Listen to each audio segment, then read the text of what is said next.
अस्सलाम वालेकुम। शुरू अल्लाह का नाम लेकर जो बड़ा मेहरबान नायत रहम करने वाला है। तो आज KSE 100 तकरीबन 3500 पॉइंट गिरा है। 3500 पॉइंट आज मार्केट गिरी है। तो तकरीबन एक हफ्ता हो गया, हम आराम से बैठे हैं, दफ्तर आते हैं, खाते पीते हैं और चले जाते हैं। यार ये जंग क्यों नहीं शुरू कर रहे यार? न्यूज़ें पढ़ पढ़ के बंदे का हाल खराब हुआ पड़ा है।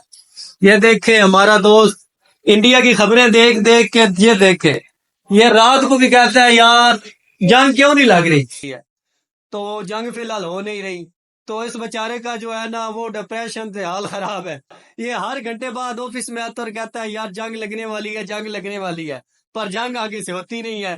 जी क्या ख्याल है आपका इसके बारे में? मेरा तो ख्याल जो है उसको समझे कि प्रोग्राम बड़ा पड़ा है। हर 5 मिनट बाद इंडिया की न्यूज पे तो जंग लग गई है। उनका ये मकसद है कि बस जंग शुरू हुआ है। हमारी गुजारिश है दोनों ममालिक से, यार कुछ करना है तो कुछ करो यार। बॉर्डर के इस पार और उस पार दोनों तरफ हम इन्वेस्टर लोग बैठे हुए हैं। आप कुछ करेंगे उसके बाद हम काम करेंगे। हम डर के बैठे हुए हैं, अभी आप गोली ना चला दो, कुछ और हो ना हो हमारा पोर्टफोलियो लाल हो जाएगा। तो यार कुछ करना है कुछ करो। जब आप लड़ोगे तो कोई सुलह करवाने आएगा ना। यार जो भी करना है जल्दी करो, इन्वेस्टर लोग बड़े परेशान हैं।